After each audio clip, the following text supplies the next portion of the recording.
the TeachPitch podcast. We are very excited to be launching a series of interviews for TeachPitch, a global community of tens of thousands of subscribers from over 205 countries who all have a desire to improve the state of education in this world. And for these interviews, we have selected a number of our subscribers who have achieved great things. And by great, I mean amazing. Think of former presidents, entrepreneurs, fashion designers, hospital builders, non-profit founders, authors, journalists, doctors, etc. And what all our guests have in common is that despite their great success, they've encountered many enormous challenges. So what were these challenges and how did they overcome them? That is what we are going to be talking about here. My name is Aldo de Pap and I'm massively looking forward and very grateful you can join us in this journey. So sit back, relax and download the podcast here. Everything needs to be snippety, snappety. Everything needs to fit into 140 characters on Twitter. If they don't really fit into this short snippet format, it's almost like their lives haven't existed or TLDR, don't bother me with any further information around it. So I was very much focused on giving platform to people who have achieved great success, not only in kind of the mainstream media, also people who have built great nonprofit organizations or hospitals. I really wanted to give them platform and I really wanted them to talk not only about their success, but also about their challenges. This podcast is brought to you by Smartest, an app that uses artificial intelligence to let you create interactive quizzes for your class in a few seconds. Get started for free on app.smartest.io. We're so happy to be partnering with Hee Haw Ho, an interactive video platform that enables teachers and students to easily create amazing clickable videos for learning. Check out heehawho.com for more information and your free starter account. A big thank you to our friends at Zeus Maths Challenger, the only puzzle that effectively boosts your numeracy, critical thinking, and brain power. Go to czeusspuzzles.com to get your brain buzzing.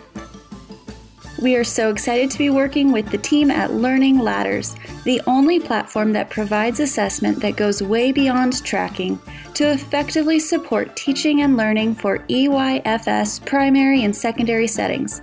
Go to learningladders.info to find out more.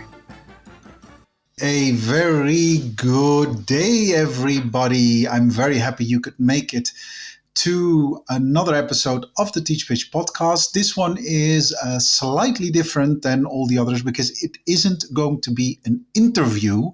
It's actually me sharing some secrets with you. Yes, some dirty little secrets around the world of podcasting. And one of the reasons I wanted to do this is because when I started podcasting a little over a year ago, I was very curious to find more information.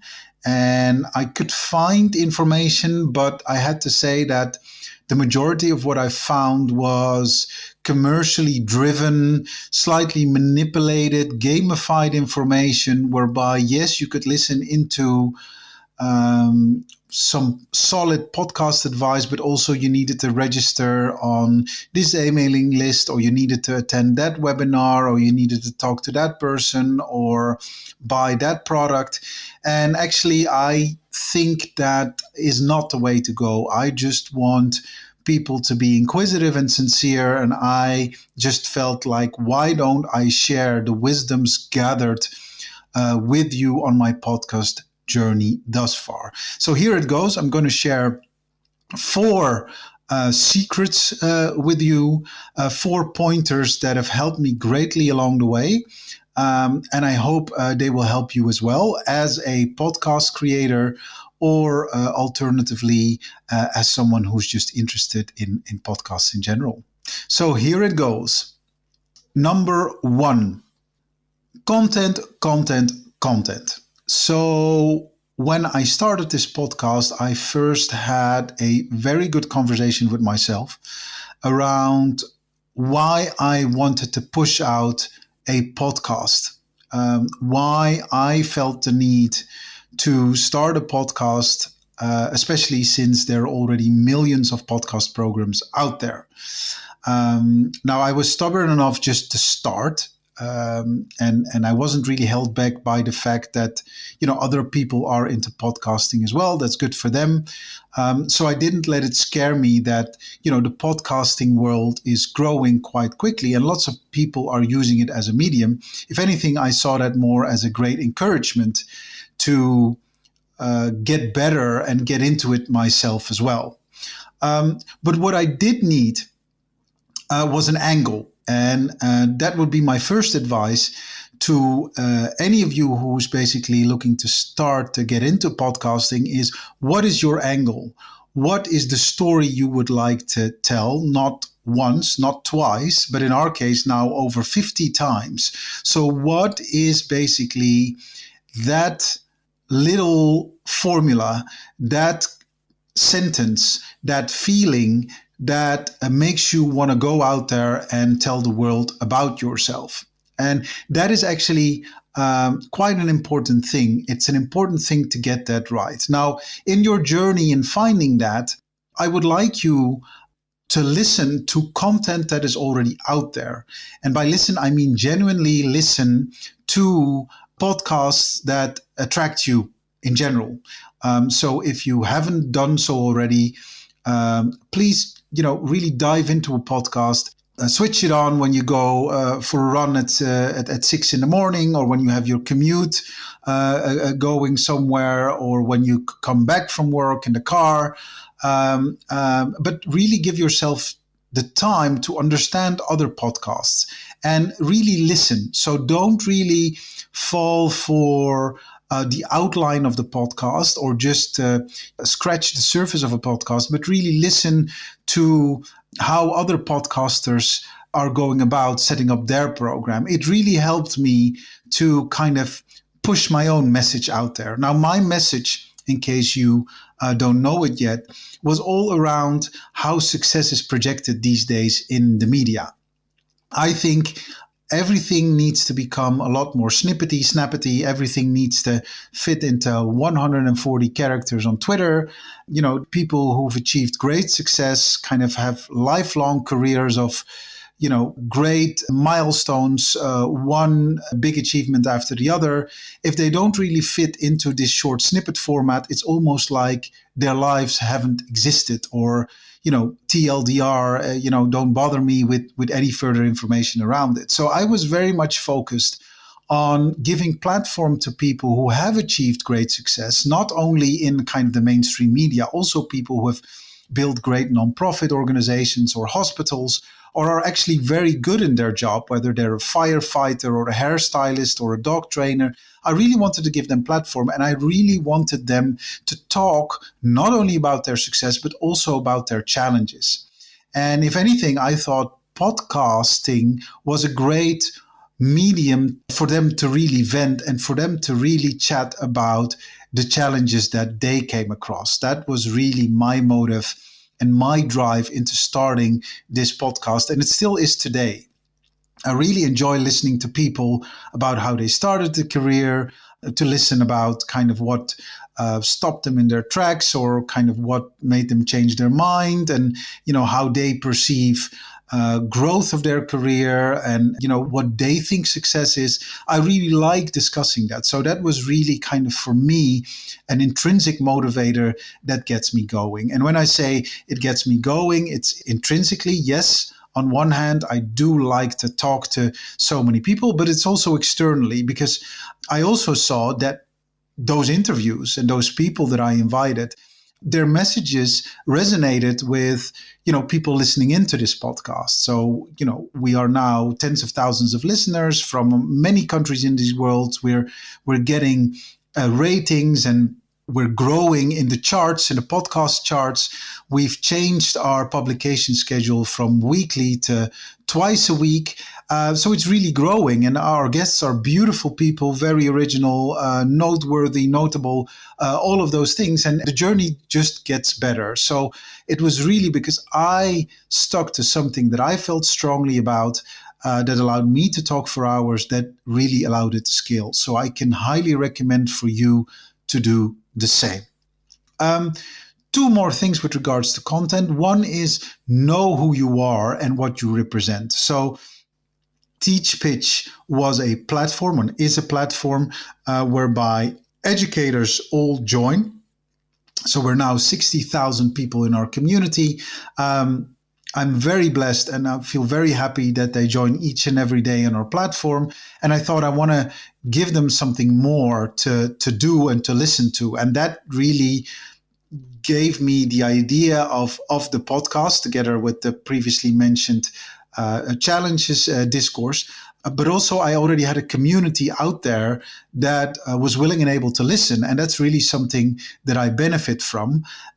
Also because the interviews, we kind of approach it from a life skills educational angle. So we are, born out of education. We like to talk about education and innovation in that territory, but also education in the broadest sense of the word. So, I took a good look at who I was. I took a good look at what TeachPitch was, and that basically started the journey from there. And the last thing is what I'd like to say. When you create content, it's very important that you allow others in. And by that, I mean start interviewing. It's, I think, a far more interesting format whereby you have a conversation with someone else rather than that you're just yabbling into a microphone. By exception, I'm doing that today. But that's more an exception than a rule, right? From the 50 episodes that we've now published, I think only 2 of them were, or maybe 3 with the exception from what we did for Ukraine. But the majority of them were all around speaking to the guests and hopefully letting the guests really speak and letting the guests flourish. I think a conversation is far more interesting to listen to. Another benefit here is that your guest is also happy to be your guest and might want to talk to the conversation he or she had with you to others. So they pass on the torch. They spread the word about you and your podcast. So it's kind of an organic way to spread the word about your podcast through your guests. So I could highly recommend doing interviews. Not every podcast episode needs to be an interview, but I would recommend it because it's a good format to start with. And the last element I would say from that is that also your guests can give you feedback as to what they would like to see or do differently. One of my very first guests, I think guest number 5 was John J. Wood. He founded Room to Read, a massive nonprofit charity raised in the hundreds of millions of dollars and builds libraries and schools all over the world. And he said, your intros are too long. And it was great feedback from him. And no one ever before had the audacity to tell me, well, this is too long or this is too short or do this or do that. So it's really nice if people, actually listen and give you that feedback. That's good feedback. So that's what I mean with allow others in. So we are proudly supported by Tony's, who have created a product that I absolutely love called Tonybox. It's an audible tool that allows the discovery of our world's most beautiful stories for children of all ages. We are the proud owner of a Tonybox, and our 3-year-old daughter listens to the Tony stories religiously, whether this is the Gruffalo, Cookie Monster, or her all-time favorite Elsa from Frozen. Loads of figurines that fit on the box and loads who are dying to tell you their story. Now, what I particularly love about the Tonybox is that there is no screen involved. So you can basically use the box at any moment of the day, just before bedtime or as we do during bath time. Now, Tony's is also making tremendous strides improving their product for teachers from all over the world so they can grow their lessons. And if you want to know more about what Tony's is doing, you can go to us.tonys.com/pages/Tonys-for-teachers. That is /pages/Tonys-for-teachers, where you can find lots more information about all the beautiful new products they are creating. From the classroom starter set to the school expansion pack to the 6-pack school bundle. Loads of fun and lots to learn with Tony's.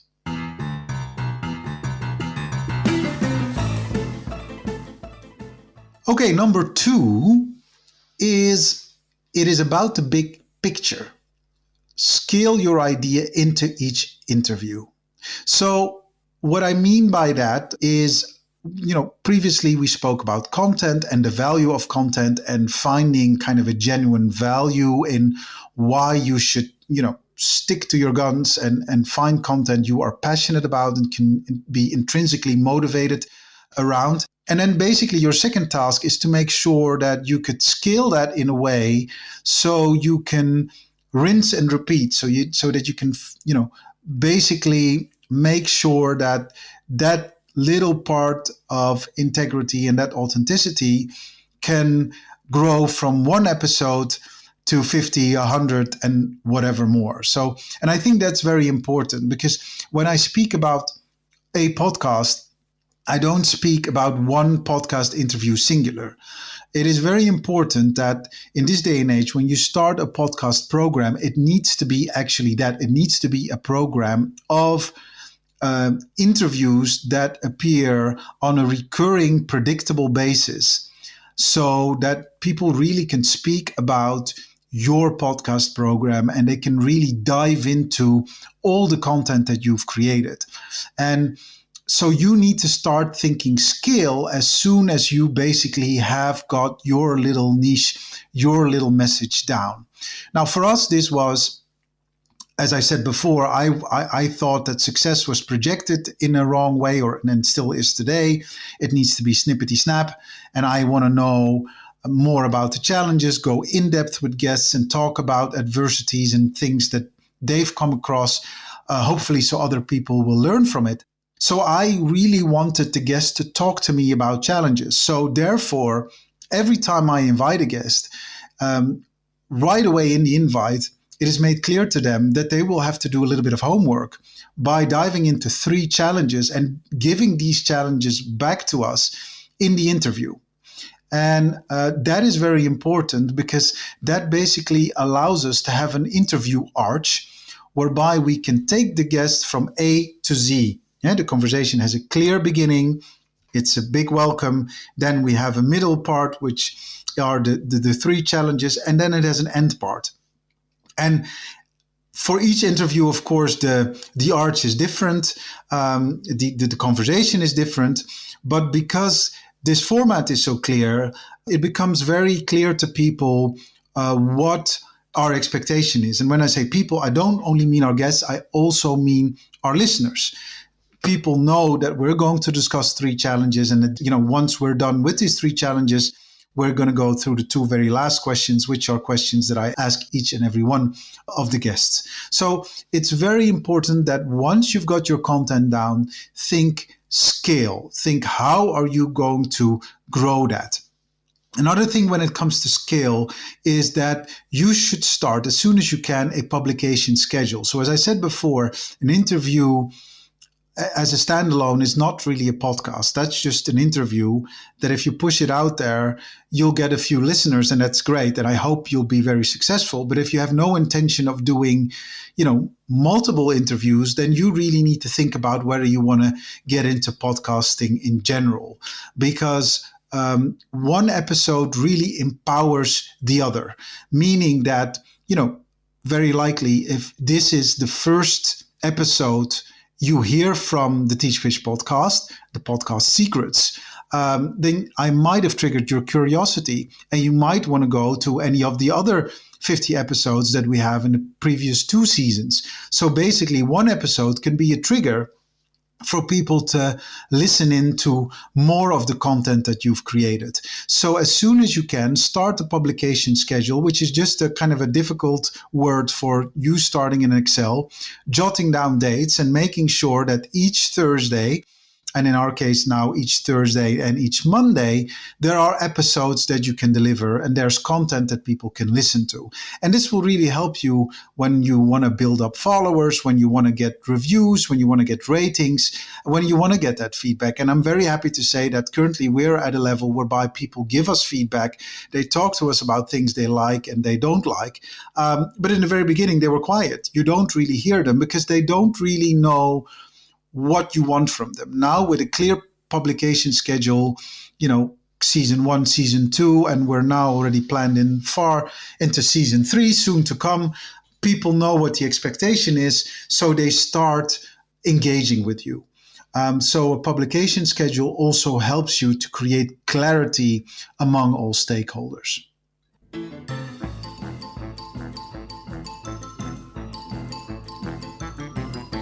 Number 3, don't do this alone.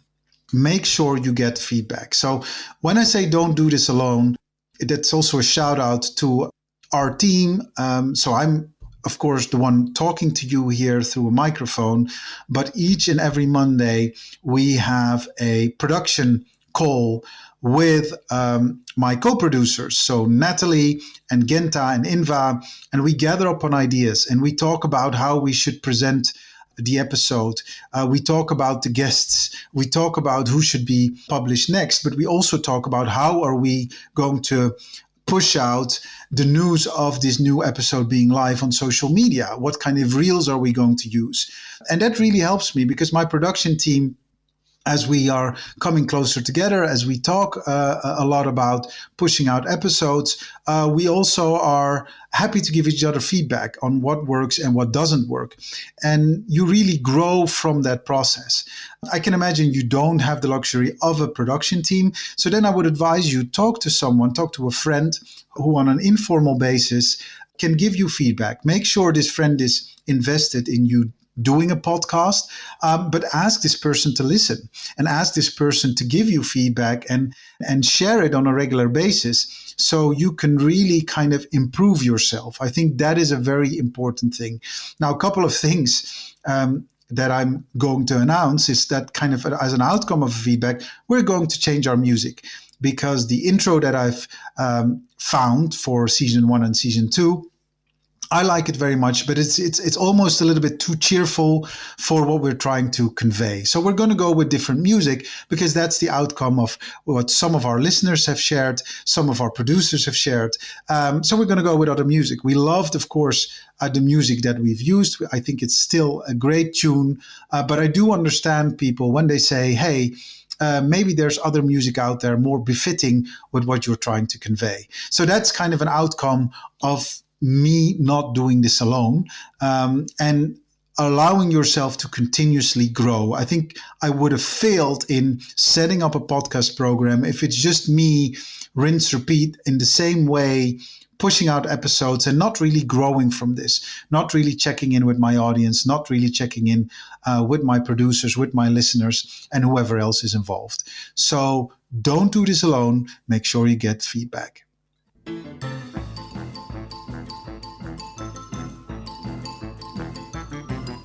Number 4 is find partners. So I think already point 3 as well as point 1 is all around you not being alone in this world and trying to push out a podcast program all by yourself. Get feedback, and there are different ways to do so because it's not only about get yourself involved with individuals. I think another way of getting yourself involved is by talking to organizations who have a similar outlook on the world as you do. And in our case, we've been very blessed from the beginning that there were organizations out there that liked what we were doing. And very early on, we all were also invited by them to come and interview people that were close to them. So one specific organization is the World Innovation Summit for Education. It's founded by the Qatar Foundation. We've already been part of the World Innovation Summit for Education for quite a while, also through their accelerator in 2015, 2016. So we're no strangers to one another. And when they found out I was doing this podcast, they thought, hey, that's a great idea. And why don't we try to join forces? And so we did. So in December last year, I flew to Doha and was invited to talk to many of their notable guests. And that got us great content, but also the World Innovation Summit for Education was very happy because, our presence there also amplified their message, and we were also a content generator / influencer for them. So we basically made it a win-win situation for both of us. And I'm very grateful that is something that we can do. And then there are many other education players out there. So we're most definitely going to talk to them. Another one that I would like to mention here is Landmark Communications, who specifically organizes Think Tech.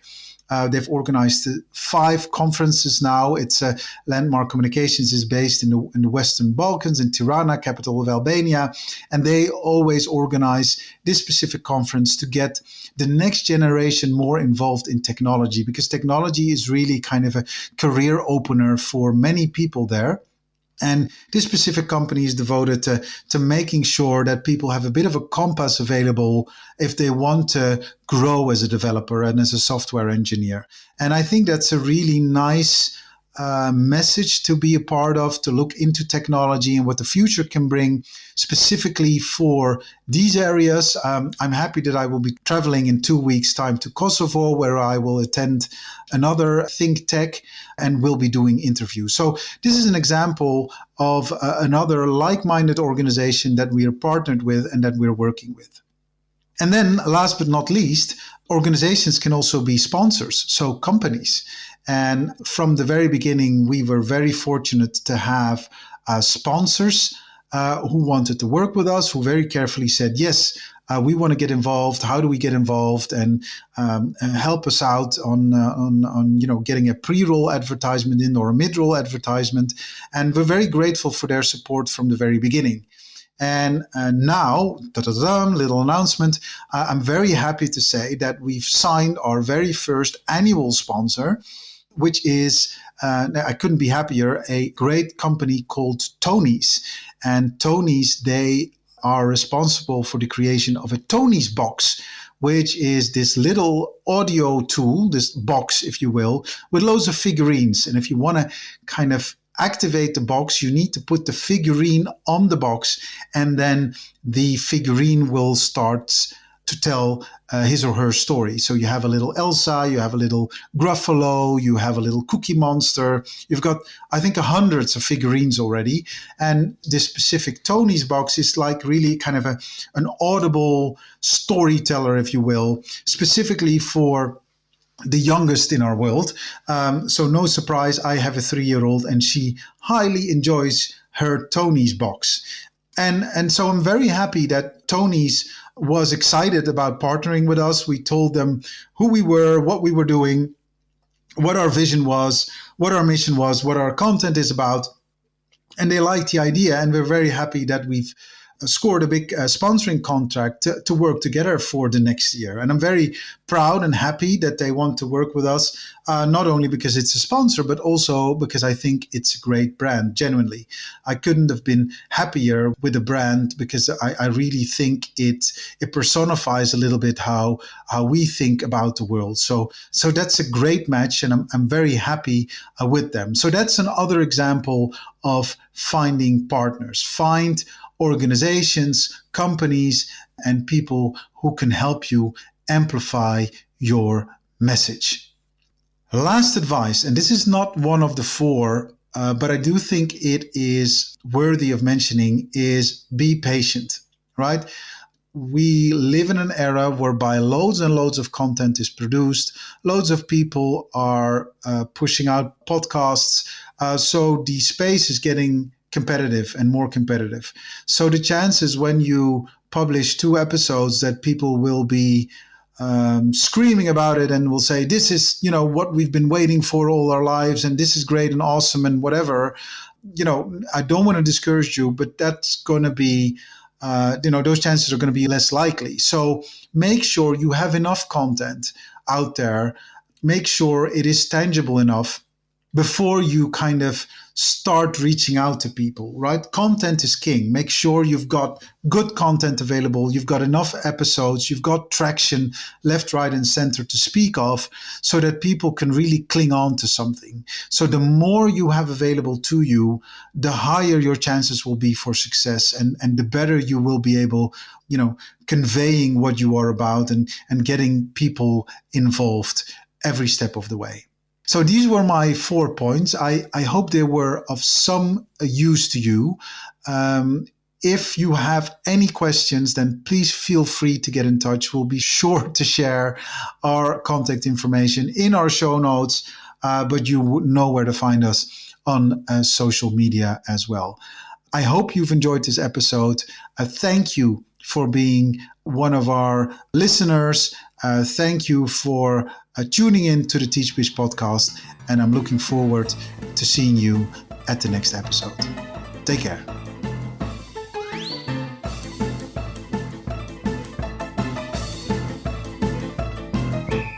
If you liked this episode of the TeachPitch podcast, then it would mean the absolute world if you could share it with your friends and/or give it a short review on your preferred podcast platform. The more you share your ideas about these interviews, the more people will find out about them. So do let us know what you think. We'd be very, very grateful. Special thanks to Kevin MacLeod for our beautiful theme music, Le Grand Chase. This podcast was produced and edited by Natalie Piles. Project coordination by Inva Cheney.